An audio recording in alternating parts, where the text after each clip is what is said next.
السلام عليكم ورحمة الله وبركاته. قبل جمتو تاب جالنتو تخيني قامان تنقنو من أستاذة ديمتين أستاذة تنيا في دي قشيفتي في دي فاطمة منك قلشيني لينقد قلشيني أمان تنقى أستاذة دواي أنقافي أتقو تجيتي منسي ديمي أستاذة في دي خون أما سات كذا قبوني مغينة رابوني دابتي كذا أما قرر منك ديم ولا ديمنا أنا في أستاذة نيسي سنيفو دواي نقرأ أردتو تافي قبل جمتو تخيني نفانا ترادا أستاذة دبت رقنا ما تزا. السلام عليكم ورحمة الله وبركاته. أنت تفا جالت لي تودي كنت خيال أنا قاعد أدرس أكمل بقى نجراتني أما اللي وفا بقى جالت ما خزران من جنتي كمنا قال أنا فاطمة ما فاطمة التي سارة أما فاطمة كنت شيء واي كده وانا دجا كاكستي وجين قوني قمتشو وجين أرجنان سنجدا أما قرم أنا سيدي مرة إن شاء الله تعالى abdii guddaan itti jiraatu qaba rabbii biyya tokko raayis qaba namni abdiin qabu waan dhabeef hin qabu waaf hundaaf iyyuu wajjin jiraadha jajjabeessaan isin jedha inshaallah amma gara mana si adeemna inshaallah. Sanifuga kabajamtoota fi jaalattoota keenya egaa warreen ustaazaa nama gaarii mitiyoon tuni rabbi ubrii adeereessu osoo ustaazaan tun magaalaa san keessa jirtu sheeftittiin tun magaalaa san keessa jirtu akkamitti namoota meeqa siiriidhaan jila san akkas godhan isinitti eeganii saniifu du'aayin teessin taatee jirti. Saniifuu warri jettan kun ammaan tana anaaf ustaazaanis hojii deemuu jirra. Saniifuu ustaazaan du'aayinsi wanni isin dalagaa jirtu waan gaariidha. Saniifuu nu faana turaadha. Akkas jenneeti isinitti himannaa daawwattoota fayyumtoota keenya. Ustaazaan gaa du'aayinsi dhugaadha. Isin gaa tarabbiitiin darbii tokkicha laqaateeti quraanuma rabbiitiin deemti. Nutilleen dura akkanatti bahine ammaan tana harkine itti amannee gaa isin wanni isin dalaytu du'aayinsi du'aayuma qulqulluudha. Akkas gaa sababuma gaa isitti dheyne amma faaxumaallee uummata siirii akkasitti dalagee dhamaasaa jazbeessaa ture san. Akkuma isin mana seentee quraana rabbiitti qaraatee du'aayii gootee akkasitti isin mana galchitetti wanni san hundinuu bishaan itti rabbiin itti naqee du'aayin sii taatee faatuma baafne amma gara mana faatumaati ustaazaa fuudhee deemaa jira. Nu faana turaadhaan hordofaa isin jenna hordoftootaaf kabajamtoota keenya ulfaadhaadhaa.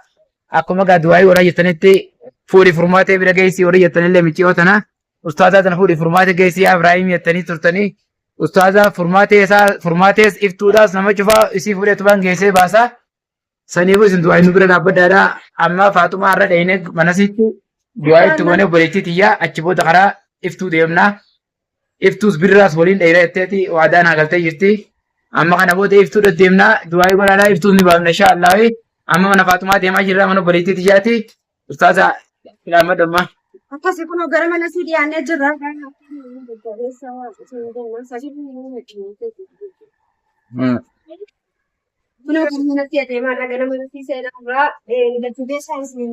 Eewwa amma gara kun mana Faatumaa seenaa jirra nu faana turaa isin jenna.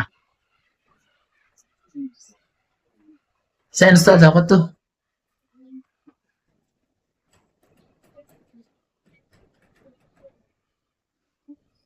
Seen qottu ustaaza. Kun ogaa akkasii daawwattoota fi kabajamtoota keenya amma mana Faatumaa seenee jirra. Deebi'uugaa hordoftoota keenya kun ogaa amma mana Faatumaa teenyaa dhufnee egaa isiinis ni dhukkubaa mana siree keessa ciisaa jirti. Amma ni kaatii kalaas nuti amma mana dhufnee seenaa jirra. Saniif hordoftoota keenya qabsaa'aa daawwattu seenii galatoomii kaatis dararree jirra. Bismillah. Assalamu alaikum warahmatullahi wabarakatuh. Rabbi sajaa keessaa kafaluutti gaa waa hedduun hojii taatee itti qottu.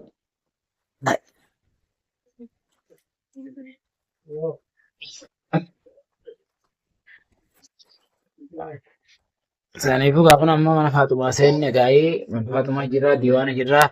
Isin gaa amma mana san keessa jirti. Faatumaa! Kottu gaa Faatumaa teenyaa daawwattoonni see'aa deetii baatii guutusuma gaafachuu jiranii. Fayyitee ta'e gaarra fayyee wayyaa eejii ittiin. Wayyaa ittiin jira fayyee ittiin jira daawwattoota kiyya jiitu kottu daawwattoota arguu barbaadan si dubbisuu barbaadan itti dubbadhu. Gaaboo miila cabsanii daawwattoota kabajamtoota kiyyaa. Miila cabsaniiti gaa akkasitti uummanni isii fuuna jedhanii dirqiidhaan itti deemanii isin dinnaan falfalatti godhanii falfalaanis dadhabanii uleedhaanis cafaqanii miila kan hunda daakanii gaa amma mana hakimaattis edda geessineetti akkasumaan hin teenye eega dhufe isii finnees naa fi ustaazaan akkasitti mana hakimaarraa illee ulee akkasitti tarkaanfatanii sanillee xalabnee fi finnee fi amma gaa laalaa saniif ciisaa jirti dhufu jirti nu faana turaa nu hordofaadha. Iftuullee kana booda deemnee baasuu faana turaa. Nama hundaa'uun baan furmaatee horreettanillee ustaazaa rabbi isiidhaaf ifaa qabu yoo isin hojii deemte furmaatee illee walumaan laalla. Iftuus akkasitti nama keenya fayidaa jiru cufanii baafna inshaallah rabbi wajjini. isin gaa namni bikki isin ol seente gaa warri siirii dalagu san isii arguun dandeenyanii akka shayxaanaatti gizee isin ol seente burujoo isin dandeenyanii ni badanii isin quraana karaatii quraana dhageenyaa warri jinnii gabbaru kun akkana dhabamee tuma badaa saniifuu hanga isii fuunee Faatumaa wajjin arri du'aa itti goonee hanga waan keessaa hafanillee sammuu isiillee haxaartu itti qaratee saniifuu waan samii xiqqishatti dubbisi daawwattoota.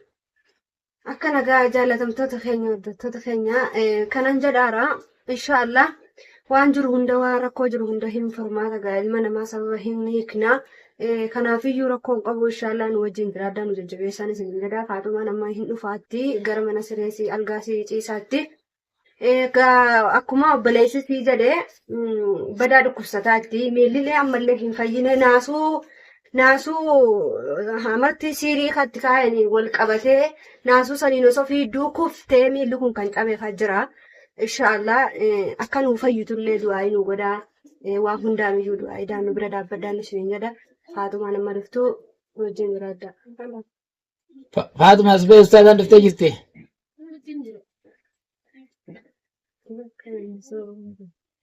Faatumaa teenya dhuftee jirti laafuma akkasii mudattee laala akkana godhanii caccabsanii miila sii hunda kun uummanni daakanii amma kun takkaan godhin deessoo kana mudattee kun laala miila kana agarsiisi daawwattoota fayyadu. Kunola miila sii argaa kunola argaa naasuu gaafa sanaan kuftee eega kuftee kunoo hin kaane kunoo hin dhukkubsataatti jajjabaadhaati du'aayiidhaan ilma namaa sababa nu cinaa dhaabbaddaa jajjabeessaa. Attumaan rabbi zajaa keessa yaa qabalee ustaazaa akkana bira dhaabbattee obboleettii biyyaa.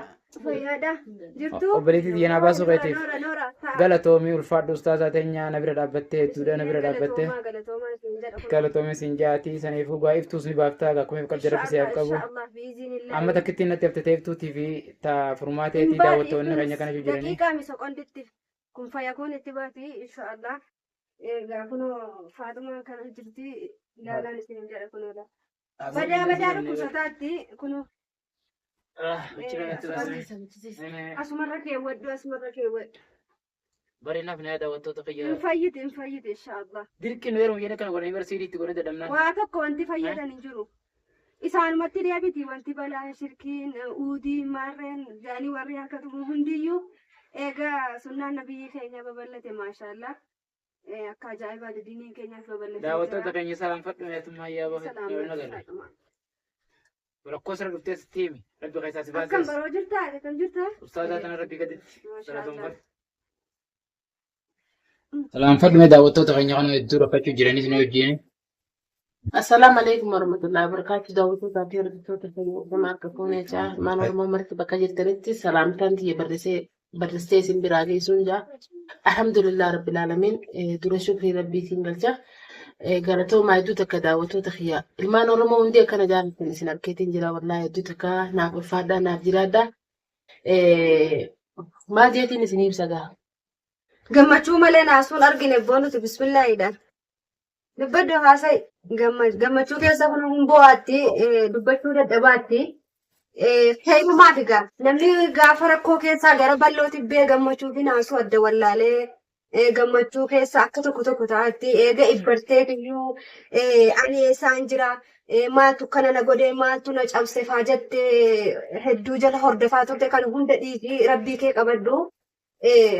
Namni rabbiin qabate waan dhabe hin qabu kanaafiyyuu jajjabaadhu rabbi si haa jabeessu. Nama hundaa wajjin kan kooti jettee ati jara shirkii dalagu jara mazluumaa maarree jedhamu kana. Hordofuu hin qabdu. Nama diinii keenya qabu, nama sunnaa nabiyyi keenya hordofu kana duuka deemuu qabda malee jara maala ayyaanii akkanatti jala kana deemuu hin qabdu siin jedhaa jajjabaadhuuti hordoftoota ta'e kabajamtoota ta'e hundaayyuu gammachiisi. Daawwattoota kiyyaa bas maaltu na boocise. Bas hedduu takka kan na bira dhaabbatanii ilmaan Oromoo jarri uummanni kana si waliin jiru ani maaliif rakkoo hedduudhaan dararamaa ture. Bas kan miidiyaa irratti argitan waan isaan egaa haja basiidha achirratti ol baasanii keessaan immoo na dararaa turan anumaaf beekaa jirri. Kanaafuu bas maal jeetiin isin ibsa gaa'ettu takka dhageemti. Saniifuu alhamdulillah rabbil alamin namni rabbii wajji jiru waan dhabeen qabu alhamdulillah rabbii fi hedduuta kan galateeffadhaa hedduuta kan galata galchaa fi oromooti hedduuta kanaaf jiraadhaa warri sagalee taatanii faaxumaa achiin bira dhaabbadhaatii faaxumaa baasaatii warreen jettan ani hedduuta kan isin jaaladhaa arra deebisaa maaliif gammachuu waan inni isin je'us wallaaleetiin jira maaliif waa meeqaan natti dhagame dirqama namni ilmi namaa takka rakkachuu wooma jiru alhamdulillah duraan dursee hedduuta kanaaf jiraadhaa ustaazaa teetanallee maal jeetiin galata si ibsaa fi jasaan si jannata jasaa rabbi jannati si haa godhu maaliif ilmi namaa waan takka namaaf hin godhu rabbii kana maa godhu hedduu takka arra sababa isiitiin ani akkanas bahee mana kiyya dhufee mana kiyya deebi'ee ani irra mana kiyya akkana dubbachuun ani mana kiyyatti akkaan waan hin deebine fuulaaleetiin jira gaafa isaanii bakkaan jiruun beeku yeroon akkas ta'u sana jechuun waan takka eegaan bayyanadde ani maaltu as na fide eessaan jira waa meeqaan natti dhagame miila kiyya fuudhuu hin danda'u maal jeetiin isin ibsaanii irra hedduu takka isiin galata guddaa na biraa qabdi hedduu takka naaf galatee mindaa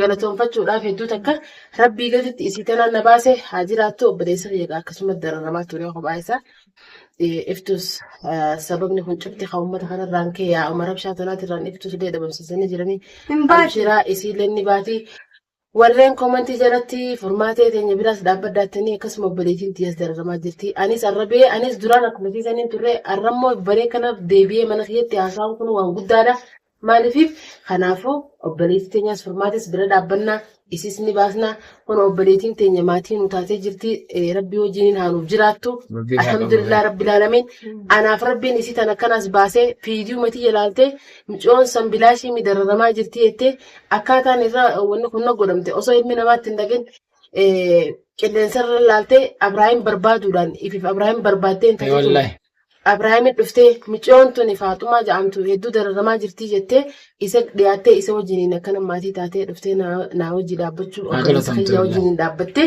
arra bakka tana galata guddaa na biraa qabdi du'aayin bira dhaabbaddaa inshaa Allah rabbii gaditti isiinlee nama du'aayii tanaaf Oromoo bira dhaabbachuuf chaanala banachuu deemu akkasuma chaanalati isiitillee sabskiraayib gootanii fi sheer laayikii gootanii fi yeroo xiqqoo booda isiinuu viidiyoodhaan isiniif ol ba'uu deemti obboleettii tana hedduu du'aayii naa godhaa fi bira naa dhaabbaddaa daawwattoota xiyyaarraafanii deebisaanii hin dadhabee assalaamu alaikum warahmatullahi wabarakatuh. Kanaafiyyuu akkasii namni rabbii jechaa walii godhuudha malee waa birrii wayii walii kennuufii miti qarshii naa kennuufii miti. Ilmoon islaamaa tokko gaafa rabbii jechaa wal jaallatte waan tokko gaafa rabbii jechaa walii gootu rabbuma jechaa walii godhuudha malee birrii fiisii miti. Alhamdulillah rabbil alamin baga rabbiin mana keetitti si deebise atillee baga obboleessa keetillee siif aafiyee alhamdulillah shukrii rabbii galchaan isinii jedha.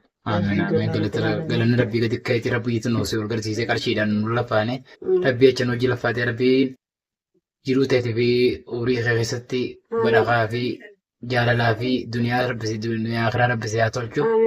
Saniifuu du'ooma sii goona rakkoo teenya rakkoo tana malees takka ta'eeftu nutti hafee saniis nu bira dhaabbattee akka nu hojii abdii qabna. Niin baasettee galatoomii furmaatee illee itti aanaa inshaa Allah iftuu furmaatee walumaan itti aanaa. Yoo rabbi jee ulfaadhu daawwattoota hojjettoota keenya miidiyaa naasumaan ustaazaa teenya tana yuutuubii fi ustaazaatuuf jee guyyaa 2-3 booda inshallah ni bannaa fi ana sheer godhee isin biraan gayaa. Assalaamu alaikum warahmatullahi wabarakatuh.